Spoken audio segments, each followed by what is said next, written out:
दिल्ली में corona vaccine को लेकर उप मुख्यमंत्री मनीष सिसोदिया ने केंद्र सरकार को पत्र लिखा है। पत्र के माध्यम से सिसोदिया ने कहा, 45 वर्ष से अधिक उम्र वालों के साथ साथ 18 से 44 वर्ष की उम्र वालों के लिए सरकार और वैक्सीन उपलब्ध कराए। इसके साथ ही उन्होंने कहा कि ऑक्सीजन की तरह वैक्सीनेशन के आंकड़े भी केंद्र सरकार सार्वजनिक करे।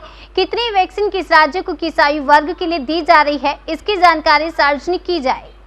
तो हम इस भाव के साथ लगा रहे हैं कि हम जितना जल्दी हो सके उतना जल्दी एक एक व्यक्ति को कोरोना से सुरक्षित कर सकें, उसकी सिक्योरिटी विंग में ले सकें।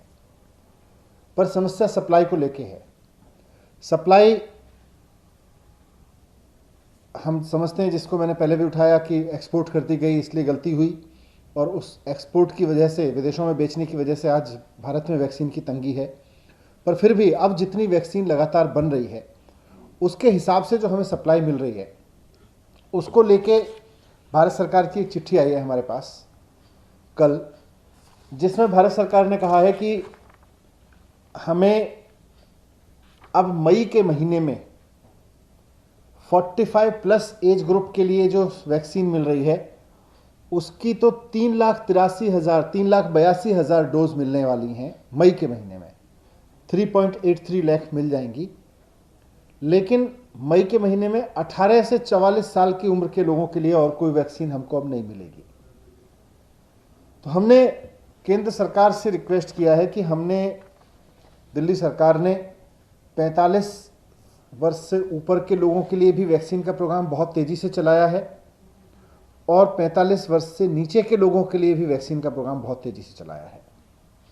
आज से दिल्ली के सरकारी स्कूलों में 45 वर्ष से ऊपर के लोगों के लिए जो वैक्सीन का प्रोग्राम चल रहा था पहले हॉस्पिटल और डिस्पेंसरीज में, उसको भी वहाँ शिफ्ट करना शुरू कर दिया गया है और बहुत स्मूथ वो फंक्शन कर रहा है। वहाँ बाकायदा हम लोगों का वॉक इन, यानी कि जिसका कोई रजिस्ट्रेशन नहीं है उसका भी रजिस्ट्रेशन कर रहे हैं। तो ये बहुत सफलतापूर्वक चल रहा है। इसमें केंद्र सरकार से भी हमें सहयोग की अपेक्षा है और हमें और वैक्सीन चाहिए। अभी हमारे पास अगर देखें तो दिल्ली के पास में जो 45 वर्ष से ऊपर के लोग हैं उनके लिए अगले 4 दिन की वैक्सीन है, लेकिन जैसा केंद्र सरकार ने कहा कि वो तो जल्दी और 3 लाख वैक्सीन, 3.25 लाख वैक्सीन मिल जाएगी लगभग। 18 से 44 उम्र के लोगों के लिए भी हमारे पास में आज के बाद केवल 3 दिन के लिए वैक्सीन बचेगी, तो वो भी हमें उपलब्ध कराएं। मैंने आज भारत सरकार को चिट्ठी लिखी है जिसमें उनसे मैंने 3 रिक्वेस्ट की हैं। मैंने उनसे एक रिक्वेस्ट किया है कि 18 से 45 साल के लोगों के लिए भी हमें और वैक्सीन उपलब्ध कराएं, जैसे कि आप हमें 45 साल से ऊपर के लोगों के लिए करा रहे हैं। उसको सरकार खरीदने को तैयार है, लेकिन उपलब्ध तो कराएं, और कम से कम उतनी तो उपलब्ध कराएं जितनी 45 साल से ऊपर के लोगों के लिए दी जा रही है। क्योंकि 45 साल से ऊपर के लोगों के लिए जैसे आपने अभी 3,83,000 और दी है, तो वैसे ही 45 साल से छोटी उम्र के लोगों के लिए भी आप हमें 3,83,000 या 4 लाख वैक्सीन और दे दें तो हम इतने लोगों को साथ साथ और लगा सकते हैं। वरना हमें 4 दिन के अंदर अंदर अपने ये सेंटर्स बंद करने पड़ेंगे।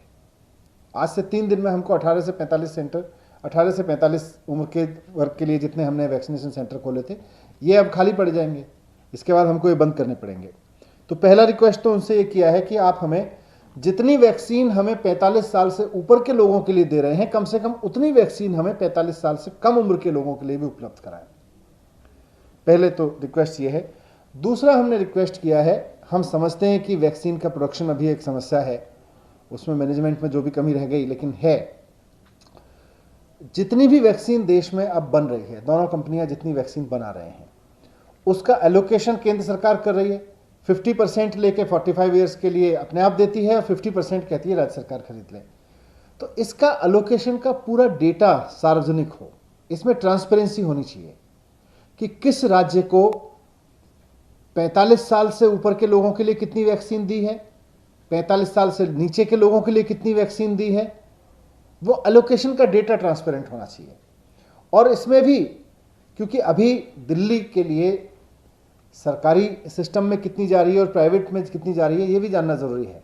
तो अगर कंपनियां प्राइवेट को सप्लाई कर रही हैं तो हमें ये भी बताती रहें कि उन्होंने सरकार को कितना दिया है, प्राइवेट को कितना दिया है पूरे देश में। तो ये पूरे देश का ये डेटा सार्वजनिक रहे, किस राज्य को कितनी वैक्सीन मिल रही है, उसमें से कितनी सरकारी सिस्टम को मिल रही है, कितनी प्राइवेट सिस्टम को मिल रही है, ये सार्वजनिक होना बहुत ज़रूरी है। इसमें ट्रांसपेरेंसी होना बहुत ज़रूरी है। जिस तरह से ऑक्सीजन के अलोकेशन को लेके केंद्र सरकार ने ट्रांसपेरेंसी बरती और हर एक राज्य का डेटा हर एक राज्य को पता है कि उसके हिस्से में इतनी ऑक्सीजन आई या आ रही है, वैसे ही सब राज्यों का वैक्सीन डिस्ट्रीब्यूशन का डेटा भी, अलॉटमेंट का डेटा भी पूरा होना चाहिए, ट्रांसपेरेंट होना चाहिए।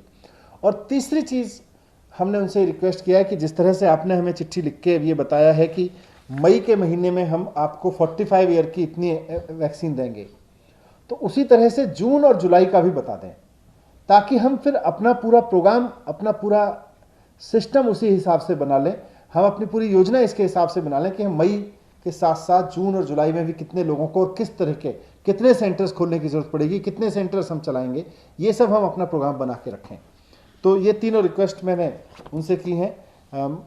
18 से 44 साल के लोगों के लिए और वैक्सीन चाहिए, कम से कम इतनी तो चाहिए जितनी 45 साल से ऊपर के लिए लोगों के लिए दे रहे हैं। दूसरा, पूरा एलोकेशन का डेटा वैक्सीन का ट्रांसपेरेंट होना चाहिए। और तीसरा, अगले 2 महीने के लिए भी कितना एलोकेशन आएगा वो भी अगर हमें अभी एडवांस में पता चल जाएगा तो हम उसी के हिसाब से अपना आगे का प्लान बना सकते हैं। Thank you.